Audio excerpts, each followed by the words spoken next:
Romanos 8, vamos estar lendo, versículo do 14 ao 17. Romanos 8, do 14 ao 17. A palavra do Senhor nos diz, acompanhe. Pois todos os que são guiados pelo Espírito de Deus são filhos de Deus. Porque vocês não receberam um espírito de escravidão para viverem outra vez atemorizados, mas receberam o espírito de adoção, por meio do qual clamamos, Abba, Pai. O próprio Espírito confirma ao nosso espírito que somos filhos de Deus. E se somos filhos, somos também herdeiros, herdeiros de Deus e co-herdeiros com Cristo, se com Ele sofremos, para que também com Ele sejamos glorificados. Amém, irmãos. O nosso desejo é que o Senhor ilumine as nossas mentes para compreender a sua palavra e que, apesar de mim, a palavra do Senhor e o seu Espírito esteja a falar a cada coração aqui nessa noite.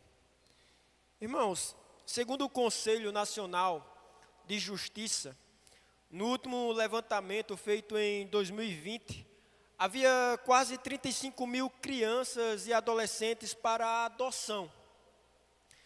No Brasil, embora exista mais famílias na lista de espera cadastradas para adotar do que crianças e adolescentes para a adoção, ainda assim é um processo muito difícil, é um processo complexo, não é um processo fácil, por alguns motivos, pela burocracia que existe, muitas delas necessárias para se chegar ao conhecimento, se aquelas famílias, se a família que deseja adotar realmente está apta para isso, se a adoção de determinada criança ou crianças por parte de certas famílias são de fato benéficas para elas, mas também outros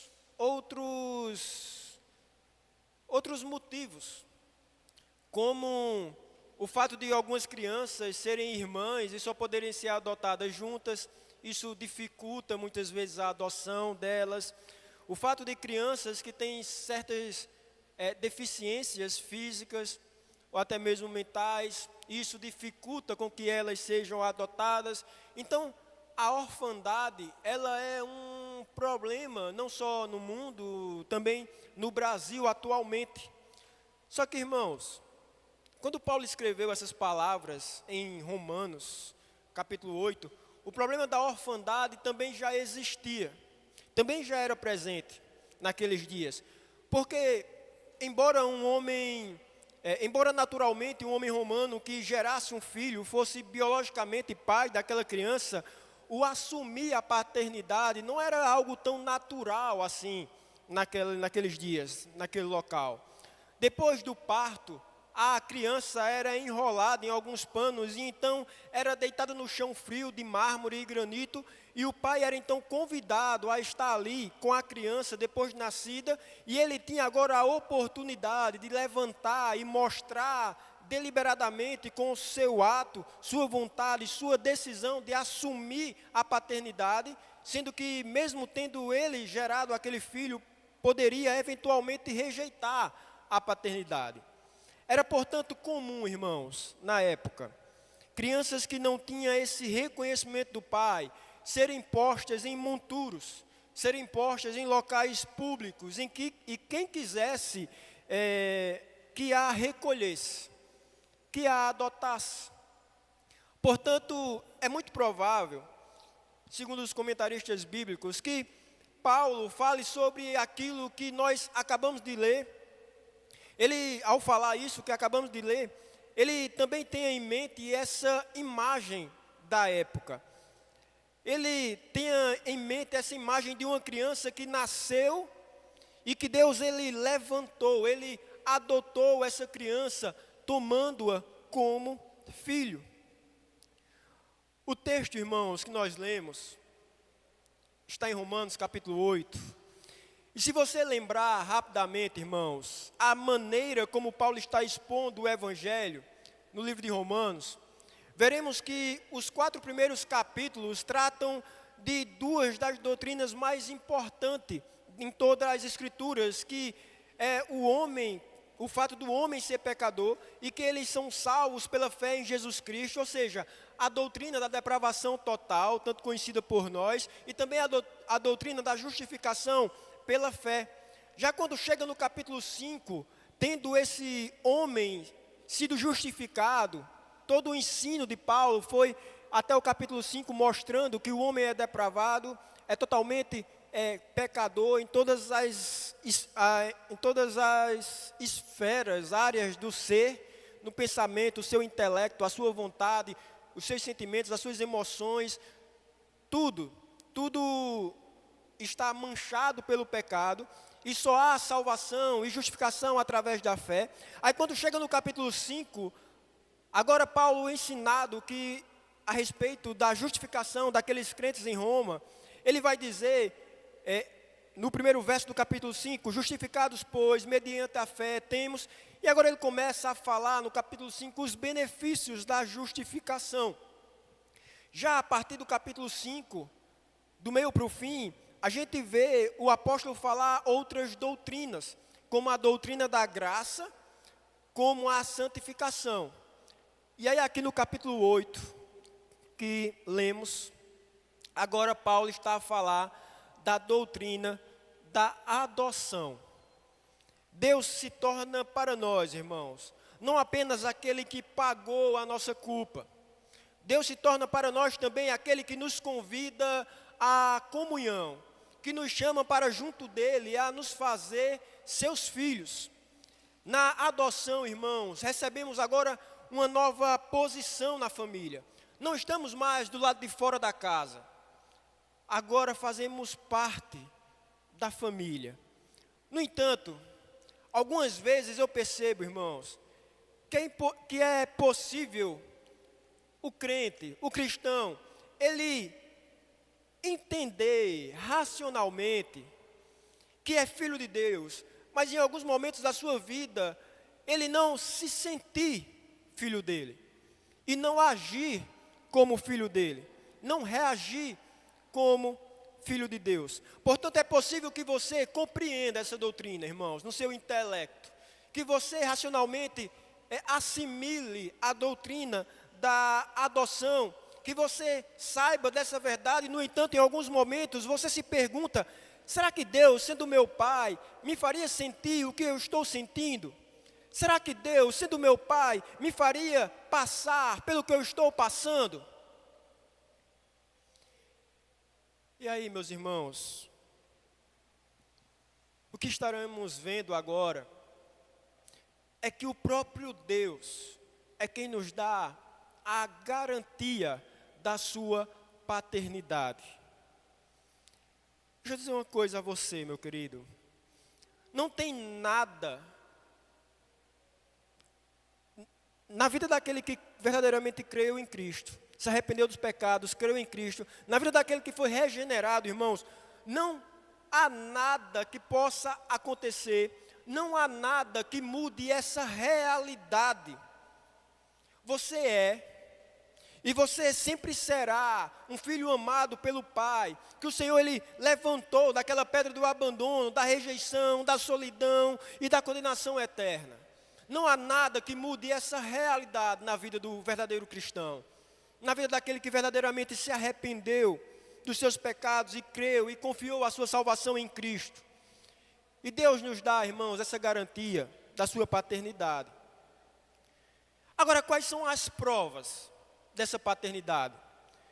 Quais são até mesmo os benefícios dessa paternidade? Observe o versículo 14, irmãos.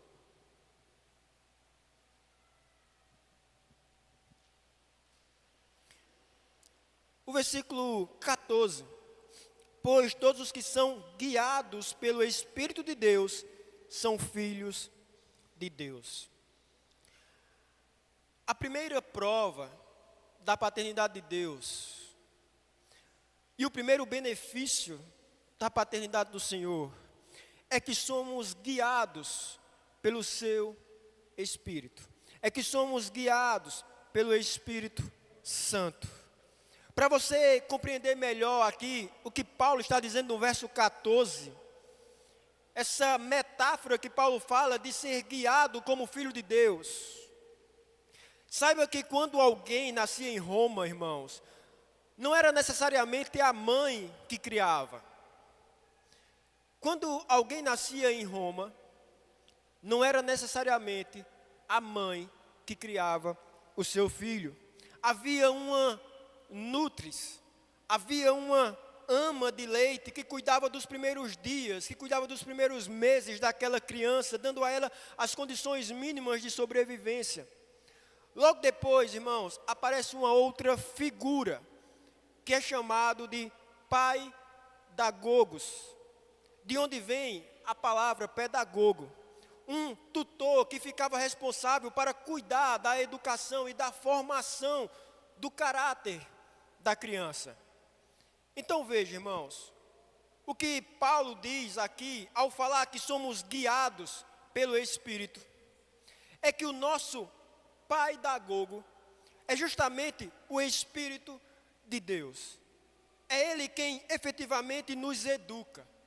É Ele quem efetivamente guia o Filho do Senhor, os filhos de Deus. É Ele quem forma em nosso caráter, forma em nós o caráter de Cristo. Quem efetivamente nos educa em princípios e em valores. É Ele que faz isso, nos convencendo do pecado, nos convencendo do juízo, nos convencendo da justiça do Senhor e nos guiando à nova vida, nos tomando pelas mãos. Veja, era costume, irmãos, nas manhãs de qualquer cidade do Império Romano, que as crianças saíssem seguras pelas mãos dos seus respectivos pedagogos. Para as escolas, eram os pedagogos que educavam aquelas crianças. E aqui Deus está dizendo, por meio do apóstolo Paulo, que ao invés de um tutor externo, que pega na nossa mão, o Espírito Santo é esse tutor, irmãos, interno, que nos guia de dentro para fora, com o objetivo de nos educar, com o objetivo de nos ensinar, com o objetivo de formar o nosso caráter. A ideia então de sermos guiados pelo Espírito Santo é de alguém que nos segura com as mãos, mas não do lado de fora, e sim do lado de dentro. E ele faz isso, irmãos, usando um termo bem específico. Veja, no verso 14, quando ele diz que todos que são guiados pelo Espírito de Deus são filhos de Deus. A expressão aí, irmãos, traduzida por filhos, é a palavra rios, que em grego significa justamente aquele filho, não só um mero membro da família, mas aquele filho que já tem todos os privilégios e todas as responsabilidades proporcionais à sua idade. Filhos que, sem dúvida, são de fato da família. Não se trata, irmãos, de alguém que foi da família e agora não é mais. Não se trata de alguém que foi tomado para simplesmente parecer da família, o que era comum, irmãos, naquela época em Roma. Alguém ser criado com a família, ser tido como parte da família, até mesmo ter sido pegado ali no monturo por conta do abandono paterno. E era comum em Roma pessoas que eram acolhidas como se fossem da família, como se fizessem parte da família, mas não necessariamente tinham os mesmos direitos e os mesmos privilégios de quem era de fato gerado por aquele pai e por aquela mãe. Então, não é o caso aqui, irmãos. Rios, aqui filhos, significa que Deus nos adotou no seu coração, cada um de nós, e colocou em nós o seu Espírito, que agora é esse esse pedagogo, esse guia, essa pessoa que nos pega pelas mãos e nos guia. Ser guiado pelo Espírito, irmãos, é uma prova e também um benefício da paternidade de Deus. Outra prova da paternidade de Deus, irmãos, é a intimidade que passamos a ter com Deus. Uma outra prova é essa intimidade que temos com Ele. Veja o versículo 15. Porque vocês não receberam o espírito de escravidão para viverem outra vez atemorizados, mas receberam o espírito de adoção, por meio do qual clamamos, Abba, Pai. Vimos aqui, irmãos, um contraste das adoções que eram feitas no império. De adoções que eram feitas por interesse não afetivo. Por exemplo, se um homem romano tivesse só filhas, descendentes mulheres, né, só filhas, que não tinham, naquela época, direito à herança, e, portanto, tudo que ele tinha construído, tudo que ele tinha juntado, conquistado, passaria para um outro homem mais próximo da sua família, um tio distante, um primo distante. Fazia com que muitas vezes o homem, no final da sua vida, adotasse rapazes, pelo menos para ter o seu nome preservado na posteridade, pelo menos para ter o seu patrimônio preservado, que conseguiu construir, que não fosse destinados a homens e pessoas distantes. Mas esse tipo de adoção, irmãos, não envolve, perceba, que não envolve afeto nenhum. Imagina você ser adotado, sabendo que não haverá intimidade. Imagina você ser adotado, sabendo que não haverá carinho, cuidado, proteção. Sabendo que não haverá aquelas coisas próprias de pais para com filho, para com seus filhos. Mas Paulo aqui diz, não, irmãos, com Deus é diferente. Ele me adota na sua família, para passar também a ser íntimo com Ele. Com Ele eu tenho nome, com Ele você tem afeto. Com o nosso Deus e o nosso Pai nós temos a atenção, com Ele temos cuidado, com Ele temos proteção. E isso, irmãos, Ele chama de espírito de adoção, no verso 15. Uma adoção que vem com ela intimidade, que vem com ela o amor de Deus, que quis ser Pai, mesmo sendo nós imerecedores, que quis ser Pai, quando ainda éramos nós inimigos, quando ainda odiávamos a Ele, quando ainda tínhamos prazer em desobedecê-los, tínhamos prazer em sermos rebeldes. Hoje cantamos uma canção que falava sobre Ele ter nos amado primeiro. E essa, irmãos, essa é a realidade que nos é exposto aqui. Um Deus que quis ser Pai, que nos amou primeiro, que nos adotou, que nos acolheu em sua família, que conquistou o nosso coração rebelde, que transformou o nosso coração de pedra e nos fez posteriormente amá-lo. Esse Deus, irmãos, Ele quis ser Pai, mesmo sendo nós imerecedores.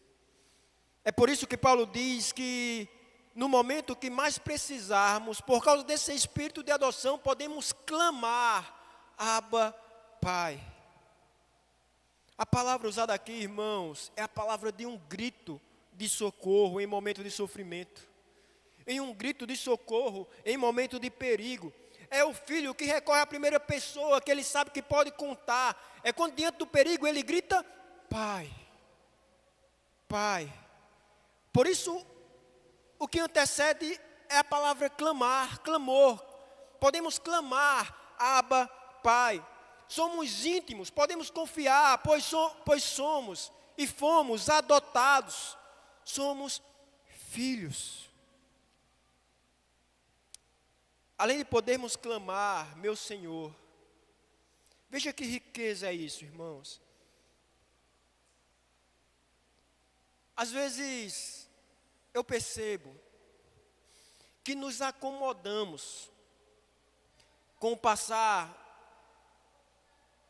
dos dias na caminhada cristã, que às vezes nos acomodamos em certas maravilhas, privilégios que só os filhos de Deus têm, que só os cristãos têm, e deixamos de enxergar, se alegrar, se regozijar em certas verdades e privilégios que temos. E esse é um desses, e esse é um deles, irmãos.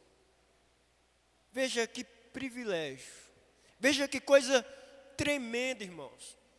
Além de podermos clamar, meu Senhor, além de podermos clamar, meu Criador,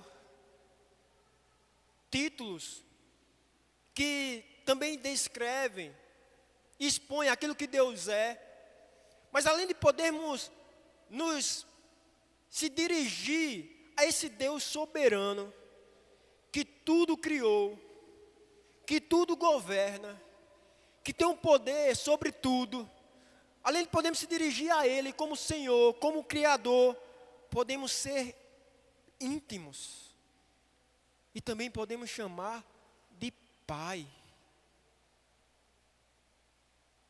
Você pode se dirigir ao Deus que criou esse universo,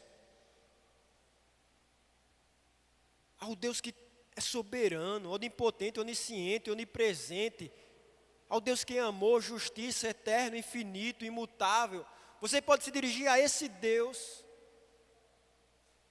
e chamá-lo de Pai, meu Pai. Irmãos, essa intimidade é um outro benefício. Essa intimidade é uma outra prova da paternidade do nosso Deus.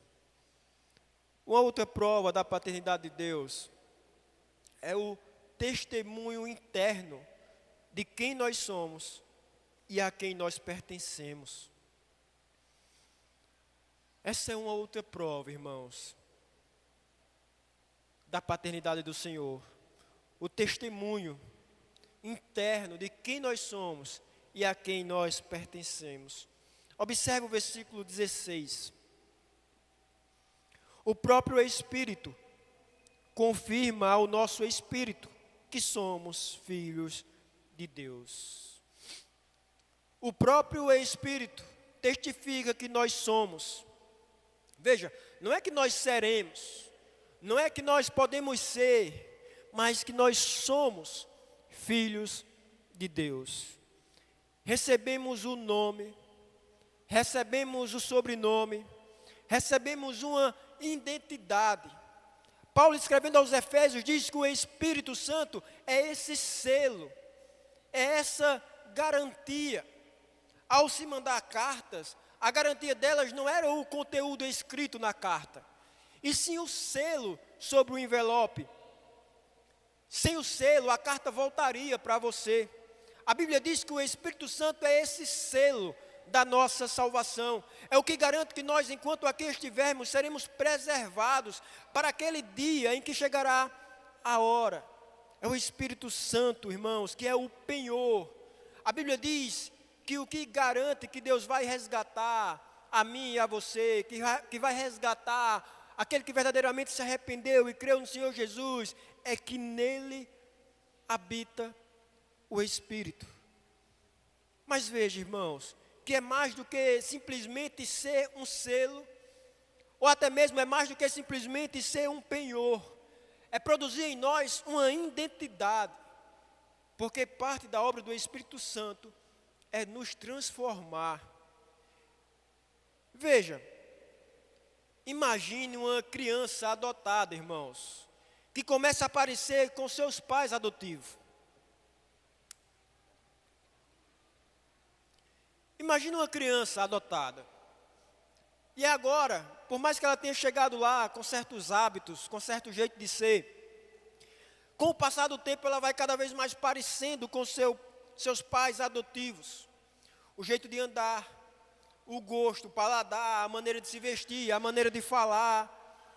Uma identidade começa a ser formada, porque a convivência dessa criança com o pai molda aquela criança, vai dando a ela aquela identidade. A Bíblia diz, irmãos, que a obra do Espírito Santo é nos fazer parecidas com Jesus. A obra do Espírito Santo é nos fazer semelhantes ao nosso Salvador. E Ele vai moldando, de modo que as palavras que são dele começam a ser nossa, a se tornar as nossas. O jeito de agir do nosso Senhor começa a ser a nossa forma de agir. E isso é gerado, irmãos, pelo Espírito Santo.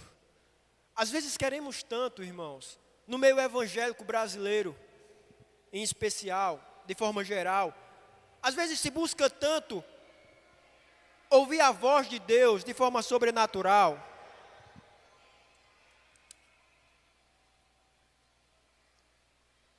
Às vezes, irmãos, quantos são aqueles cristãos evangélicos que buscam tanto ouvir a voz de Deus de forma sobrenatural, de ter um sonho, de ter uma revelação, de ouvir Deus falar sobrenaturalmente, e esquecem muitas vezes de ouvir Deus falar da maneira ordinária que Ele decidiu falar conosco, que é a sua voz, que é a sua palavra, que é as Escrituras sagradas. A palavra do Senhor a Bíblia é a palavra do Senhor, as Escrituras é a palavra do Senhor, e aqui o Espírito Santo está a falar silenciosamente, irmãos, no nosso coração, no seu coração. Ele está a falar que você é dele. Você é dele. Veja quantos nesse momento, irmãos, em cultos, afora no nosso país, estão buscando a voz de Deus sobrenaturalmente. Mas hoje a gente tem um privilégio, irmãos, de ouvir a voz de Deus na sua palavra, dizendo que você, que creu nele, que confiou a sua salvação a ele, que você é dele, você é do Senhor. De todas as coisas, irmãos, que nós podemos duvidar, uma delas certamente não é a que Deus, que nos adotou como seus filhos e filhas, nos deixará no caminho. E deixaremos então de ser filhos dele. Deus não abandona os filhos que ele adota. Uma vez filho, irmãos, filho para sempre.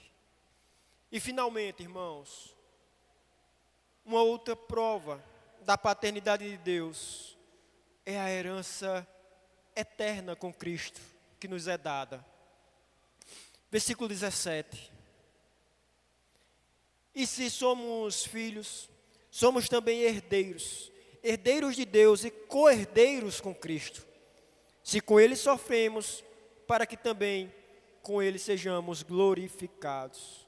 Essa é uma outra prova da paternidade de Deus. A herança eterna que com Cristo nos é dada, irmãos. Nós não somos alguém que apenas recebemos casa, comida e roupa lavada porque alguém teve pena de nós. Não, irmãos.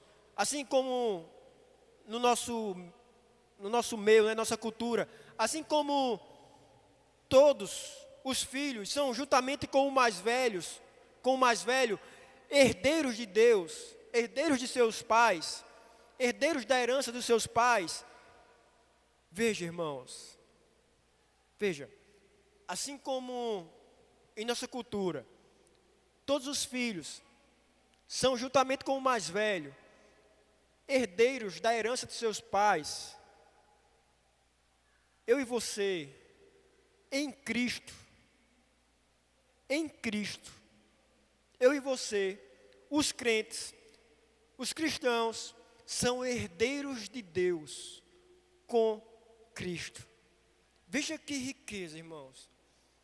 Eu e você,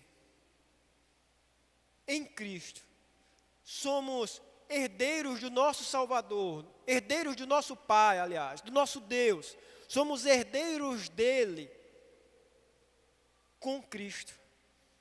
Foi Ele, nosso Senhor Jesus, que conquistou tudo aquilo que herdaremos. Veja que maravilhosa graça, veja que infinita misericórdia. Em Cristo, irmãos, somos herdeiros de Deus com Cristo. Aonde está, irmãos, o seu coração? Me veio à memória uma história, um testemunho.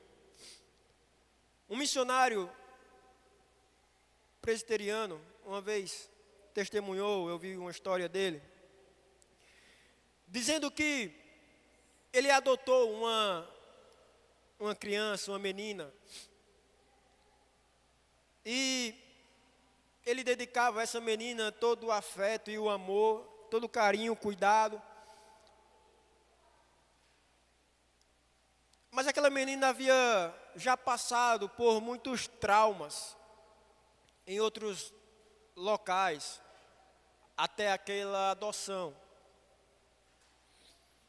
E o tempo passou, os meses passaram, passaram-se meses e meses, e ele relata que ficava um pouco com o coração apertado, porque por mais que ele amasse, que ele cuidasse, que ele protegesse, aquela menina nunca o chamava de pai. Ele vivia chamando ela de filha, mas ela nunca o chamava de pai. Ele conta até o dia que isso se deu até o dia que, caminhando com ela na rua, o seu sandálio torou, o seu sandálio rasgou. E sobre o calçamento quente, ela imediatamente clamou e falou. Ela imediatamente falou: me coloca no braço, me coloca nos seus braços, pai. Ele disse que foi a primeira vez que ouviu a sua filha, aquela criança adotiva, o chamá-lo de pai. Eu sei, irmãos, que você não está aqui com o sandálio rasgado. Mas talvez você tenha chegado aqui com o coração rasgado. Talvez você tenha chegado aqui com o coração ferido, com o coração amargurado, com o coração ansioso, com o coração preocupado, com o coração angustiado por causa dos problemas, das dificuldades. Nessa noite, irmãos, o Senhor te lembra que você pode clamar a Ele, pode confiar nele, pode pedir pelos seus braços e pelo seu cuidado. Ele, irmãos, é quem cuida de você. Ele é quem cuida e cura o teu coração rasgado. Você nessa noite é lembrado de que pode olhar para o teu Senhor pelos olhos da fé e clamar: Abba, Pai, meu Pai. Essa noite você é lembrado que pode descansar nos cuidados. Nessa vida, nem todos os pais são bons exemplos. Nessa vida, nem toda paternidade, ela exala amor e cuidado. Mas a paternidade do Senhor, ela é perfeita. O nosso Deus é um Pai perfeito. Por melhor que tenha sido o seu pai, ou seja o seu pai, ele tem os defeitos dele, mas o nosso Deus é o Pai perfeito. Por mais que o seu pai tenha sido um pai ausente, e a figura da paternidade talvez não seja nem algo bom, nem seja uma boa memória, nem traga a você bons sentimentos. Nessa noite nós somos lembrados que o nosso Deus é esse Pai, mas um Pai perfeito. Um Pai a quem, quando estamos com o coração rasgado, podemos nos lançar em seus braços, pois Ele está a cuidar de nós. Aonde está o seu coração, irmãos? Por que colocar o nosso coração muitas vezes nos tesouros desse mundo, cuja traça e o ferrugem consomem? Por que colocar o nosso coração tantas vezes nas riquezas dessa terra, cujos ladrões minam e roubam? Por que colocar o nosso coração tantas vezes nas vaidades dessa vida, que são fumaça, são vapor, se esvai entre os dedos? Por que construir castelos de areia, irmãos, que com a morte serão deixados para trás? Por que colocar o nosso coração nessa vida, se somos co-herdeiros de Cristo? Se somos em Cristo herdeiros de Deus, com Ele, o nosso Salvador. Já estamos chegando ao mês 5. O mês 5, do ano. Praticamente no meio do ano. Aquele período todo ali de festividade no meio do ano. Os feriadões do início do ano. O feriadão de Páscoa. Tudo isso já se passou e a gente percebe, irmãos, que a vida continua. Ela não mudou em passe de mágica porque o ano virou. E ela não vai mudar no próximo ano num passe de mágica porque vai se virar o ano. Nada vai ser diferente só porque virou a semana, o mês. Mas sabe uma coisa, irmãos? Que novamente, em mais uma semana que se inicia, é nos garantido e nos dá força para viver. E que não muda com o passar, o virar da semana, o virar do mês, o virar do ano. É que Deus é o seu Pai. É que Deus é o nosso Pai. Só que é possível, irmãos. É possível você que já é filho e filha, e tem certeza disso, andar como se não tivesse pai, não tivesse a quem recorrer. E por isso é um desespero, é uma ansiedade, é uma descrença, uma insatisfação com a vida, que parece até que você é alguém sem dono, que você é um órfão. E você não é. Quem está cuidando de você, irmãos, ainda que pelo vale da sombra da morte, ainda que por águas agitadas e barrentas, ainda que por pastos secos, é o Senhor. O pastor, irmãos, que tanto conhecemos no Salmo 23, que nada nos deixa, esse pastor que não nos falta em nada, esse pastor é o seu Pai. Pai esse, irmãos, que continuamente, permanentemente, em mais uma semana que se inicia, irmãos, talvez você esteja com pensamento nos problemas e nas dificuldades que lhe esperam a partir de amanhã. Mas ao deitar a cabeça hoje no travesseiro, para dormir, ao acordar amanhã, antes de sair, lembre-se, irmãos, que em mais uma semana, esse pai, esse Senhor, esse pastor, esse pai, ele não lhe faltará. Amém? Vamos louvar o Senhor.